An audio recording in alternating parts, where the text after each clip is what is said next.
كلمتان حبيبتان إلى الرحمن خفيفتان على اللسان ثقيلتان في الميزان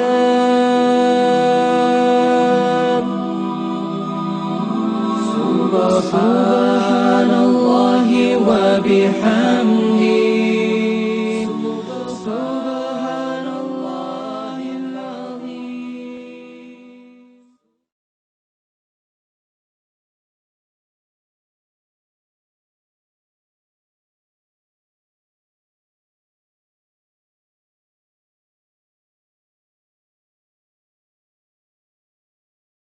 Dari sini nak cerita buat takrif ilmu tauhid ni.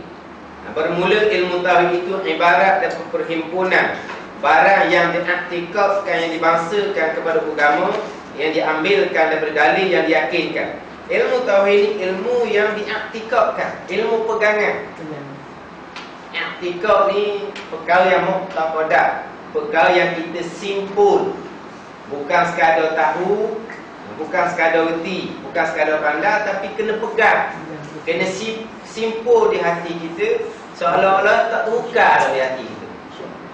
Ada makna ilmu tauhid, ilmu pegangan, ilmu simpulan, yang mana kita kena pegang 100%. Dan ilmu simpulan yang dibangsakan kepada agama, yang diambil daripada dalil yang diyakinkan. Pegangan yang dibangsakan pada agama lah, bukan pegangan bab lain. Pegangan yang dibangsakan pada agama, kemudian diambil daripada dalil yang diyakinkan. Dalil dia dari Quran, hadis ataupun dalil akli. Ilmu tauhid dia mesti ada dalil. Pegangan yang kemah, yang utuh, pegangan yang berdalil, yang diyakinkan. Berdalil sama dalil Quran, hadis dipanggil dalil nakli ataupun dalil akli.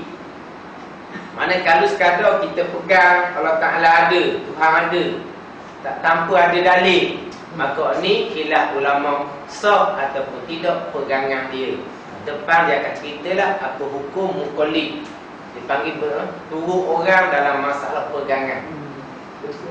Sebab apa pegang Tuhan ada? Orang kata ada belaka, kita pun pegang ada jugalah. Pegang tu pegang buat putus dah. Pegang kemah. Kalau pegang tak kemah, sekadar mungkin ada, barangkali tak ada tu ada juga, barangkali sebab pun tak pernah tengok, dia tak sah awal-awal lagi. Tapi dia pegang sungguh dah, kejap dah. Tapi sebab pun pegang kejap gitu, Tuhan ada. Orang kata ada, orang mengajar kata ada, mak ayah kita kata ada, kita pun pegang ada juga. Ini khilaf ulama, sah ataupun tidak. Setengah ulama mengatakan sah tetapi berdosa besar orang ni. Setengah mengatakan tidak sah lagi akidah dia, tak sah lagi iman dia, kufur dia dengan Allah Subhanahu Wa Taala. Sebab dalam masalah pegangan ni asas agama. Asas agama tak boleh bergantung orang. Cuma kalau orang mengajar ni cuma nak tunjuk jalan sahaja. Orang mengajar tunjuk jalan sahaja. Kemudian kita pegang sendiri, bukan gantung atas dia.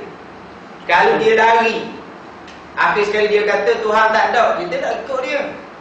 Sebab kita bukan turut dia. Kita ada dalil kita sendiri, kita ada alasan kita sendiri. Sebab apa kita pegang Tuhan ada? Sama ada dengan dalil, alasan kita dari Quran ataupun dalil akal. Dalil akal, adanya kita, adanya makhluk, ni dalil Tuhan ada. Memadai sah kita berpegang dengan dalil akal. Sebab dalam Quran banyak, afala yang zuluna ilal ibli kaifa khuliqat, afala yang zulul insan, banyak dalam Quran.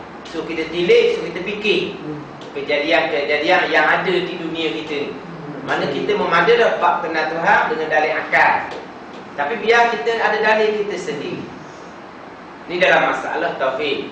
Sebab Nabi kata la tuqallidu fi dinikum. Jangan kamu turut orang, jangan kamu taklid turut buta-buta dengan tidak ada dalil kita sendiri dalam masalah agama dan dalam masalah tauhid. Adapun dalam masalah fiqh, masalah hak comelnya kita nak kena ada dalil juga, tetapi memada kita turut orang. Sebab Al-Quran disebut fas'alu ahla zikri in kuntum la ta'lamun. Tanyalah orang yang tahu jika kamu tak tahu. Kita tanya, kita pun turutlah dia. Jadi dalam masalah fiqh kita boleh turut orang. Kita boleh turut kitab. Kita boleh turut ulama kita kata. Walaupun kita tak dalil sekalipun. Tapi Comel ni ada dalil jugalah molek dia. Tapi kita tak ada dalil mana kita ni. Semai subuh 2 rakaat, apa dalil? Tak tahu dalil. Dalil ada. Semai zuhur 4 rakaat, apa dalil? Tak tahu dalil. Sebab apa main zuhur 4 rakaat? Orang kata 4 rakaat, kita 4 rakaat lah. Apa dalil dia? Tak tahu. Tak apa mereka. Ini ada juga kata tak boleh, kena ada dalil. Ada dalil, kita tak semayang bang lah kitanya. Apakah dalil Fatihah tu hukum semayang? Apakah dalil rukuk tu hukum semayang? Apakah dalil i'tidal tu hukum semayang? Orang tak tahu dalil. Tapi sebab buat dalam kitab kata gitu, orang ngajar kata hukum, kita kata hukum kata lah. Turut orang dalam masalah fiqh tak apa. Sebab fiqh ni dia taraf zonni sahaja. Bukan taraf yang utuh. Pegangan yang jazam, pegangan yang utuh. Dalam masalah akidah dia mesti ada dalil. Jadi ilmu tauhid ilmu bicara bab pegangan, kemudian mari daripada dalil. Ada dalil sama ada Quran nakli, dari Quran hadis ataupun dalil akli. Ini takrif ilmu tauhid. Sebab kita kira dalam masalah tauhid ni, kalau kita kata semuanya berpaling tak ada belaka dah. Semua kata Tuhan tak ada. Walaupun tinggal kita seorang pun tetap kita pegang Tuhan ada. Sebab apa kita sipu dah. Yang dipegang.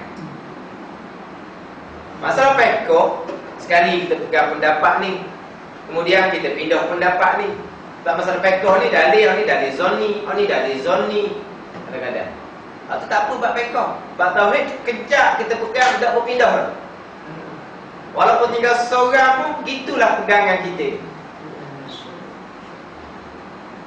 Terutama sekali bab pegangan ni, sebab tu kita kena ada dalil. Terutama sekali ketika nak mati.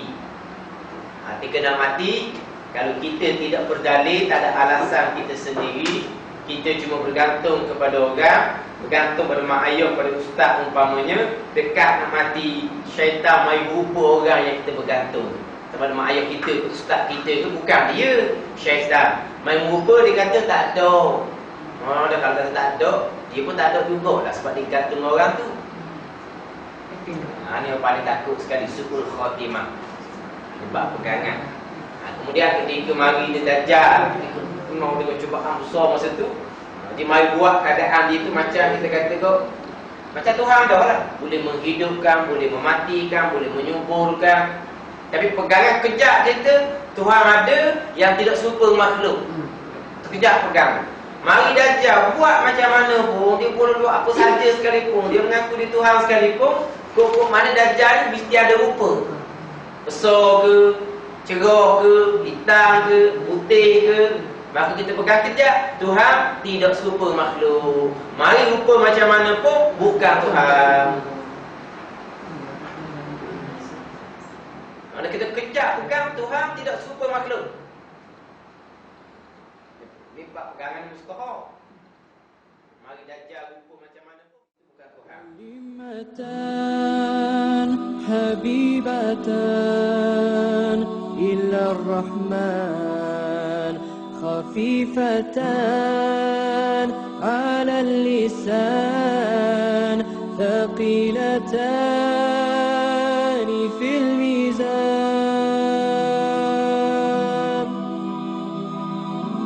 سبحان الله وبحمده